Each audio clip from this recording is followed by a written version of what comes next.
Assalamualaikum warahmatullahi wabarakatuh. Dipancarkan luaskan dari Jalan Raya Tanjung Kubang, Kecamatan Gubuk, Kabupaten 50 Kota. Inilah 104,2 Tasa FM, suara negeri tercinta, dakwah dan pendidikan.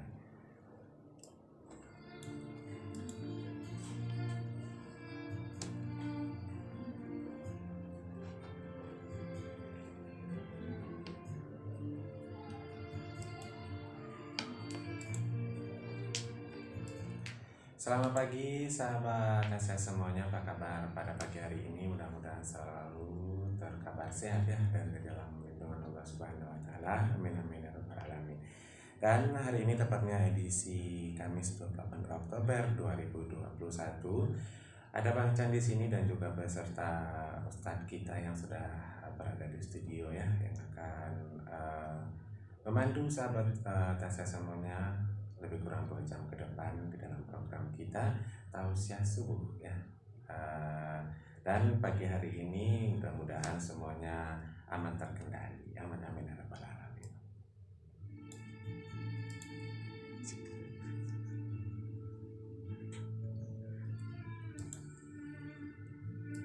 Baik, sahabat Tasya, kita sapa dulu Ustadz kita ya yang sudah duduk manis di sini kayaknya. Halo, assalamualaikum Ustadz. Waalaikumsalam warahmatullahi wabarakatuh. Sehat Ustadz? Alhamdulillah sehat. Lancar semuanya ya. Alhamdulillah. Yang penting semangat Ustadz ya. Iya insyaallah. Amin. Oke, sahabat Samari Pro, kita nggak lama-lama ya. Kita langsung aja mulai acara kita pada pagi hari ini, dan kepada Ustadz kita persilakan. Assalamualaikum warahmatullahi wabarakatuh. Alhamdulillah, alhamdulillahi rabbil alamin. Nahmaduhu wa nasta'inuhu wa nastaghfiruh. Wa na'udzu billahi min shururi anfusina wa min sayyiati a'malina. May yahdihillahu fala mudilla lahu wa may yudlil fala hadiya lahu. Ashhadu an la ilaha illallah wa ashhadu anna Muhammadan abduhu wa rasuluh sallallahu alaihi wasallam, la nabiyya ba'dah. Allahumma fasalli wa sallim wa barik ala Muhammad wa ala alihi wa ashabihi ajma'in. Amma ba'du fa ya ibadallah, usikum wa iyaya bittaqwallah. Faqad fazal muttaqun. Ittaqullah haqqa tuqatih wa la tamutunna illa wa antum muslimun. Kaum muslimin, sahabatku dimanapun Anda berada, segala puji dan syukur hanyalah milik Allah Subhanahu wa ta'ala. Pantaslah kita selaku hamba Allah yang mengaku Allah Tuhan kita, beliau tempat menyembah, tempat minta tolong, dan tempat bergantung dalam kehidupan. Maka semua yang kita nikmati dalam kehidupan, baik itu mungkin nikmat yang dibutuhkan oleh jasmaniah kita, yang dibutuhkan oleh rohaniah kita, ataupun nikmat yang tidak bisa kita sebut satu persatu, semua itu Allah berikan kepada kita. Maka tugas kita adalah bagaimana pandai mensyukuri nikmat Allah Subhanahu wa ta'ala.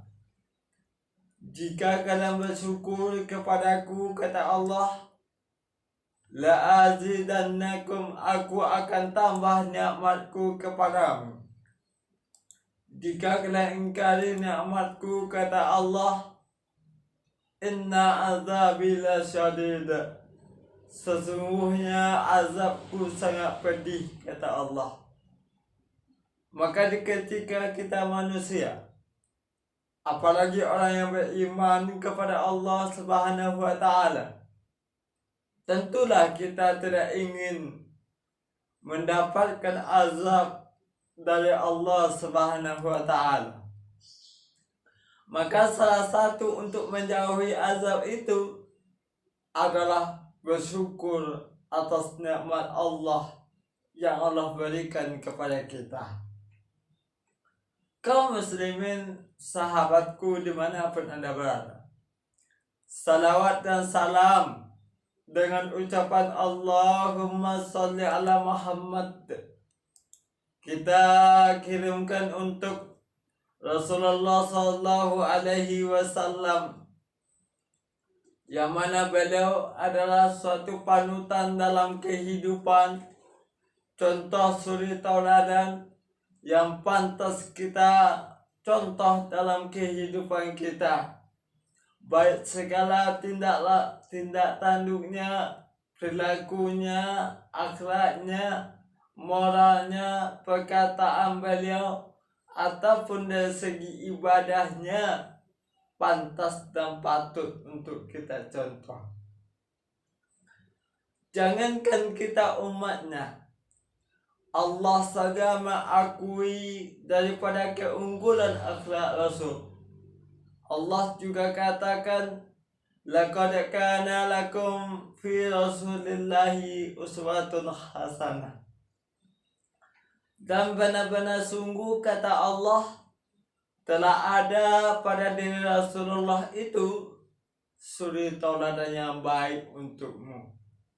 Sebetulnya umat Nabi Muhammad, kita ini gampang sebetulnya hidup. Kenapa gampang? Tinggal mencontoh saja, alias mencontek saja. Siapa yang kita contoh, siapa yang kita contek? Tak lain dan tak bukan Nabi Muhammad Sallallahu Alaihi Wasallam. Mencontoh perilaku Rasulullah dalam kehidupan, apapun yang diperbuat beliau, apapun yang dikatakan beliau, kita contoh dalam kehidupan. Itu adalah modal bagi kita untuk keselamatan dunia wal akhirah. Gampang sebetulnya hidup. Contohnya sudah ada, orangnya sudah ada, petunjuknya sudah ada. Tinggal mencontoh saja. Tapi kadang-kala manusia, kita yang mengaku beriman kepada Allah, mencontoh itu yang gak mau, meniru itu yang gak mau. Gimana mau selamat kalau seandainya kita gak mau mencontoh perilaku Rasulullah? Rasulullah Sallallahu Alaihi Wasallam amat sangat sayang kepada kita. Makanya beliau tidak ingin umatnya nanti di akhirat kelak itu celaka. Yang difikirkan oleh beliau adalah ummati, ummati, ummati. Umatku, umatku, umatku. Begitu sayangnya beliau kepada kita sehingga beliau tidak ingin kita umatnya terjatuh kepada lembah hina, lembah neraka. Nggak mau beliau.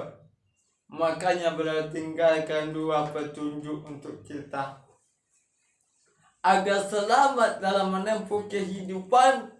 Petunjuk beliau tinggalkan. Apa itu? Tak lain dan tak bukan, tak lekang oleh panas, tak lapu oleh hujan, kitab Allah dan sunnah Rasulullah Sallallahu Alaihi Wasallam.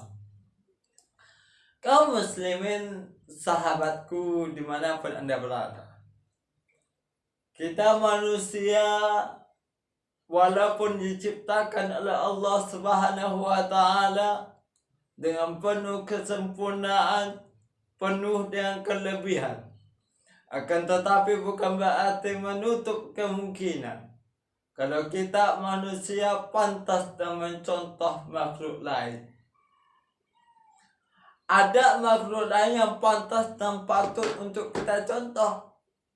Jangan mentang-mentang Allah menciptakan kita sebagai makhluk yang bernama manusia, yang sama kita ketahui lebih daripada makhluk lain, terus kita sombong gak mau lagi mencontoh kehidupan makhluk lain.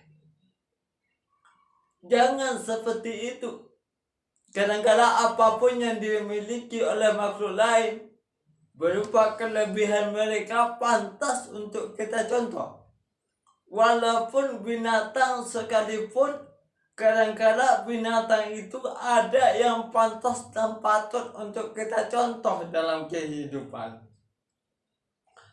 Jadi jangan kita tercipta dari manusia, gak perlu mencontoh yang lain, gak penting bagi kita makhluk lain. Jangan seperti itu.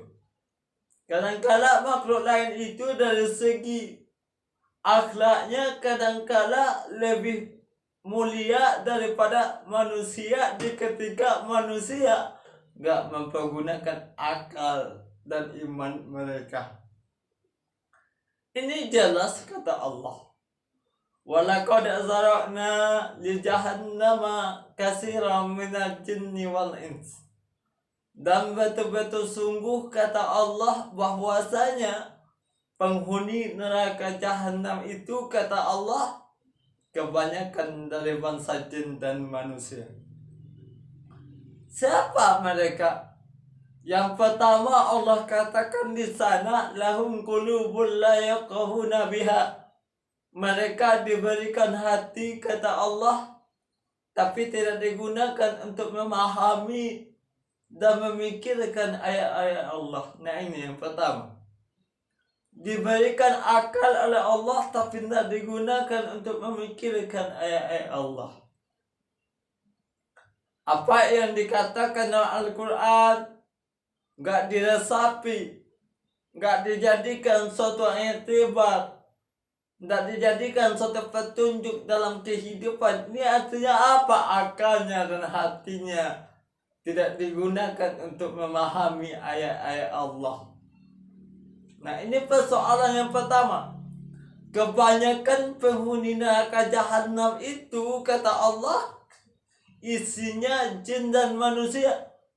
Yang pertama manusia dan jin itu yang tidak menggunakan hatinya untuk memahami ayat-ayat Allah. Yang kedua, lahum a'yunun la yubsiruna biha. Mereka diberikan mata kata Allah tapi tidak digunakan matanya untuk melihat tanda-tanda kebesaran Allah. Nah ini penghuni neraka jahanam ini. Diberikan penglihatan, diberikan mata untuk melihat, bisa melihat alam, bisa melihat ciptaan Allah Subhanahu wa ta'ala. Tapi kemana mereka gunakan matanya? Apakah matanya pernah dilihatkannya kepada sesuatu kebaikan? Contoh ada pengajian, ada ceramah, ada suatu tanda yang menyerupai atau mencontoh kepada Rasulullah. Mereka enggak gunakan matanya untuk melihat. Jadi mata kita yang diberikan Allah, kemana kita perlihatkan? Karena seandainya tidak diperlihatkan kepada tanda-tanda kebesaran Allah apapun bentuknya, maka itu adalah manusia penghuni neraka jahanam. Yang ketiga, lahum adhanun la yasma'una biha.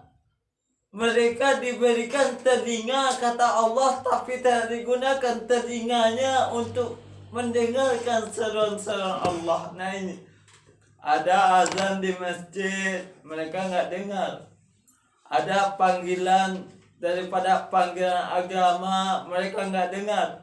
Ada panggilan untuk mendengarkan tausiah ataupun ceramah, mereka enggak dengar. Nah, orang-orang seperti ini kata Allah, ulaika kal an'am. Mereka sama dengan binatang ternak. Nah ini bahkan lebih, balhum adal, bahkan lebih hina daripada itu. Ini persoalan bagi kita. Apakah kita sama dengan binatang ternak ataupun tidak? Bahkan malah lebih daripada binatang ternak. Hati-hati kita. Makanya binatang pun kadang-kadang lebih tinggi derajatnya daripada manusia ketika manusia tidak digunakan segala apa yang dianugerahkan Allah untuk Allah. Nah ini. Makanya penting untuk belajar kepada binatang. Apa salah satu binatang yang patut untuk kita contoh? Yang disebut dengan an-namal atau semut. Nah, kaum muslimin sahabatku dimanapun anda berada, Al-Quran dengan beberapa surat dalam kandungannya, salah satu nama surat itu adalah an-namal. Apa itu? Adalah semut. Ternyata dari seekor semut manusia ada sesuatu hikmah yang dapat mereka ambil. Ada pelajaran yang dapat kita ambil daripada seekor semut.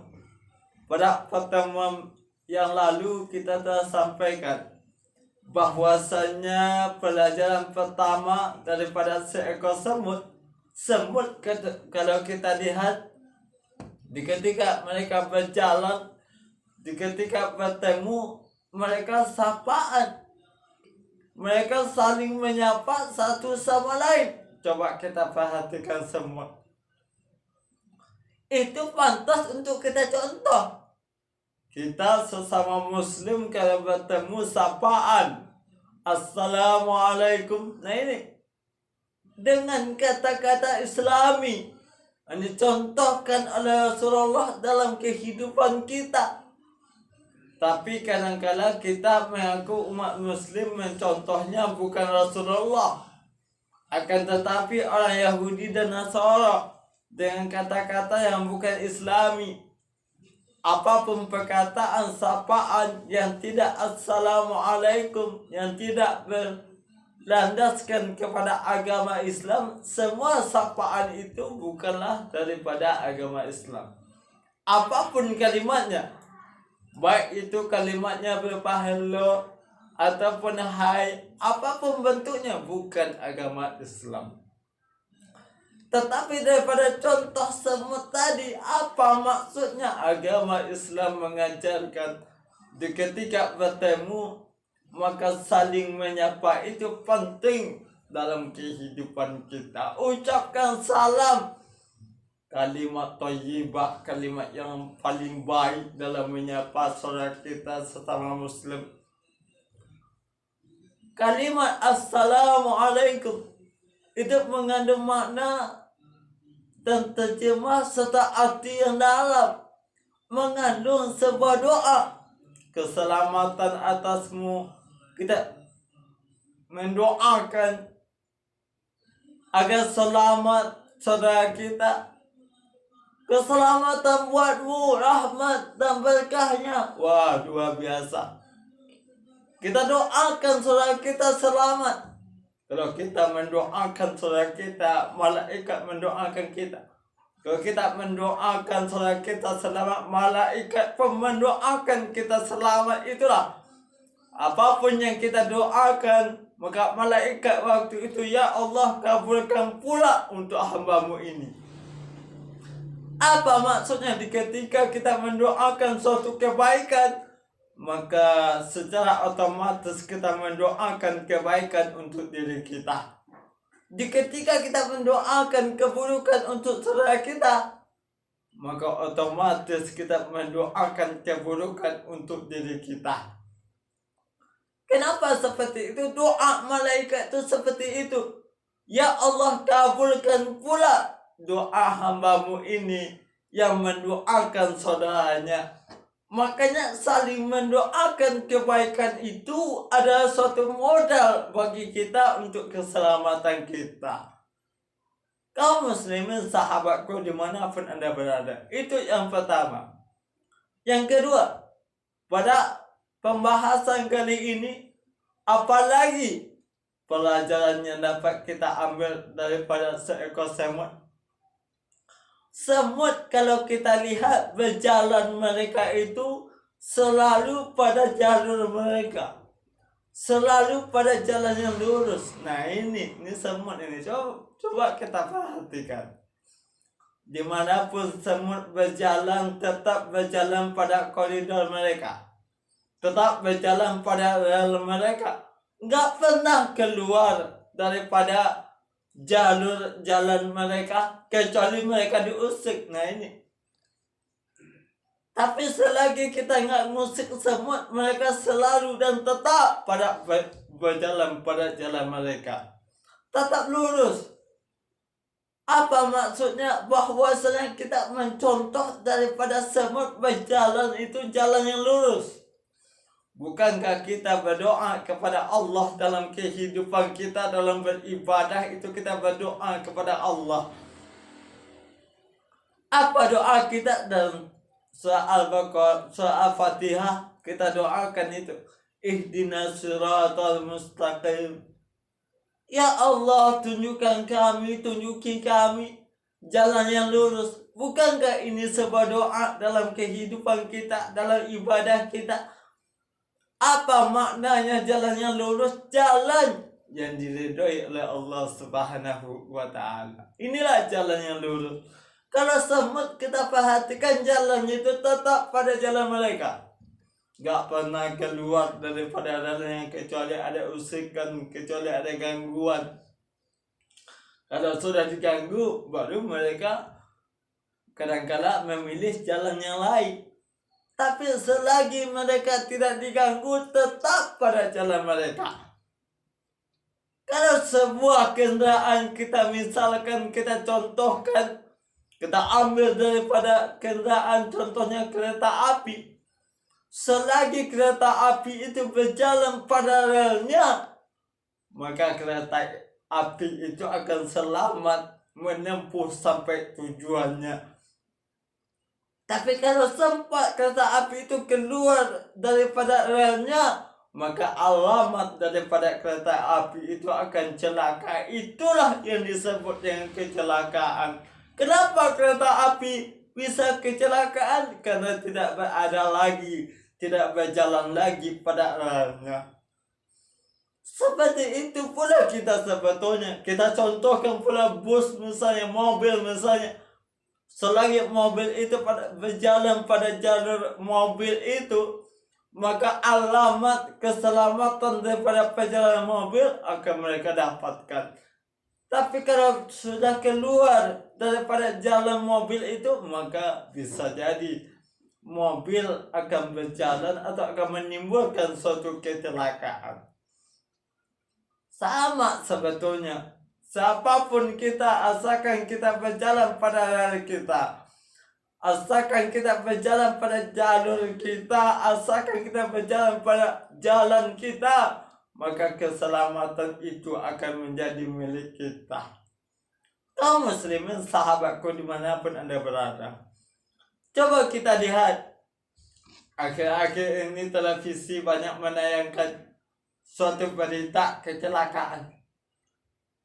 Baik itu kecelakaan di jalan tol mungkin, ataupun kecelakaan di jalan raya mungkin. Kenapa itu bisa terjadi? Yang pertama, penyebabnya adalah mereka tidak berjalan pada jalur mereka. Yang kedua, mereka tidak patuh pada aturan jalan mereka. Yang ketiga, mereka tidak hati-hati dalam perjalanan mereka. Jadi ini penting, kalau semut tetap berjalan pada posisi mereka. Kemana yang pertama jalannya diikuti itu, tetap hati-hati dan tidak ceroboh. Itulah yang pantas untuk kita contoh. Yang kedua, berjalan pada jalan yang lurus. Itu adalah suatu modal bagi kita. Bahwasanya setiap manusia, apalagi orang Islam yang beriman kepada Allah dan Rasulullah, kalau ingin selamat dunia wal akhirat, jalanlah di jalan yang lurus. Apa petunjuknya? Apa rambu-rambunya? Kalau seandainya kita berjalan di jalan raya, ada rambu-rambunya, ada petunjuknya. Banyak petunjuk di jalan raya. Kalau seandainya ada lampu itu gambarnya lampu, maka lampu itu menandakan ada nanti lampu itu lampu merah, mungkin lampu kuning, lampu hijau, ada tanda-tandanya. Atau jalan itu akan berbelok, ada pula rambu-rambunya. Atau jalan itu mungkin akan mendaki, ada pula rambu-rambunya. Atau ada rambu-rambu tanda seru, apa itu hati-hati. Banyak rambu-rambu di sepanjang jalan. Nah, seperti itu pula kehidupan kita, ada rambu-rambunya. Apa rambu-rambu perjalanan kita? Tak lain dan tak bukan Al-Quran dan Sunnah Rasul. Apa kata Al-Quran? Jangan berjalan ke situ, kata Al-Quran. Kita hentikan jalannya. Kata Al-Quran yang lain, berjalanlah di situ, kita jalan di situ. Lakukan itu, kata Al-Quran dan Sunnah, kita lakukan. Ada rambu-rambunya. Tapi ketika rambu-rambu itu kita tidak jalankan atau ketika kita langgar, contohnya Al-Quran mengatakan jangan engkau mencuri, kata Al-Quran jangan engkau keluar daripada agama Islam, lalu kita langgar aturan itu, maka iyalah kita akan celaka dalam kehidupan. Kaum muslimin sahabatku dimanapun Anda berada. Yang ketiga, yang patut untuk kita contoh daripada seekor semut adalah saling berbagi. Nah ini semut ini. Binatang yang kecil, yang mungkin sangat-sangat kecil ketimbang binatang lain, itu ternyata mereka saling berbaginya luar biasa. Coba kita lihat, seekor semut kalau dapat makanan, lalu yang lainnya pun menikmati makanan itu, berbagi satu sama lain. Nggak pernah mereka berantem, nggak pernah kelahi, tapi tetap saling berbagi. Jangankan makanan yang besar, yang kecil saja mereka bagi.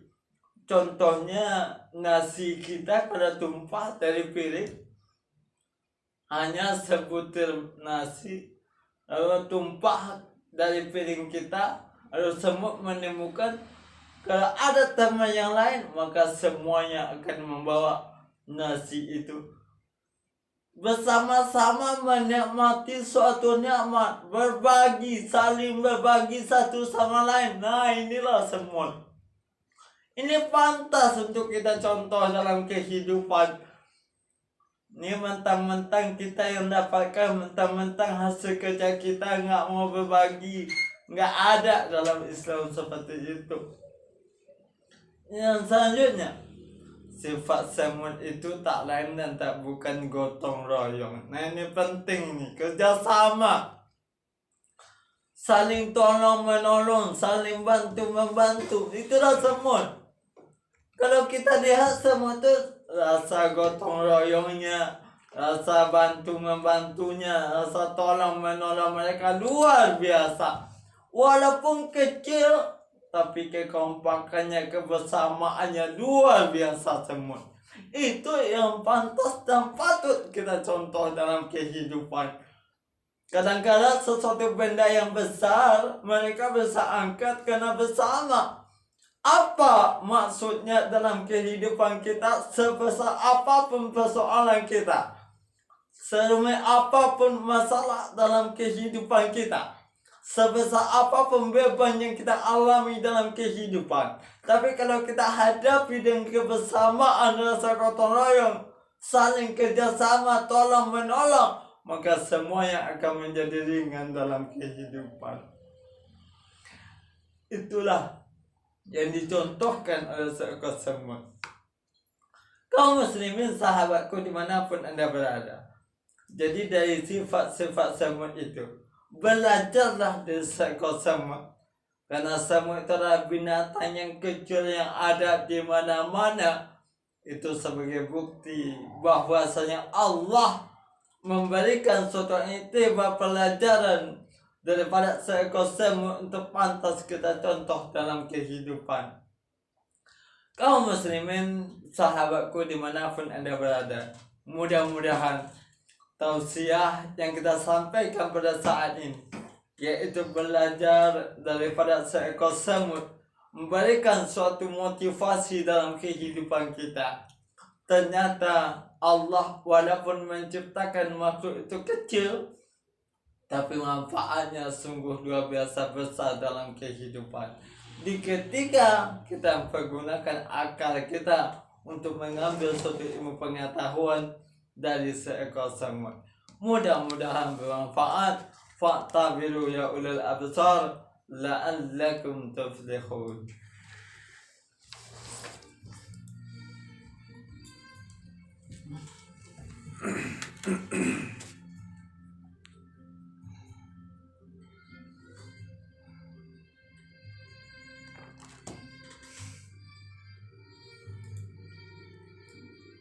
Ya, terima kasih banyak kita ucapkan kepada Ustaz kita ya yang telah menyampaikan tausiahnya di pagi hari ini, dan mudah-mudahan apa yang beliau sampaikan bisa bermanfaat buat kita bersama ya. Amin.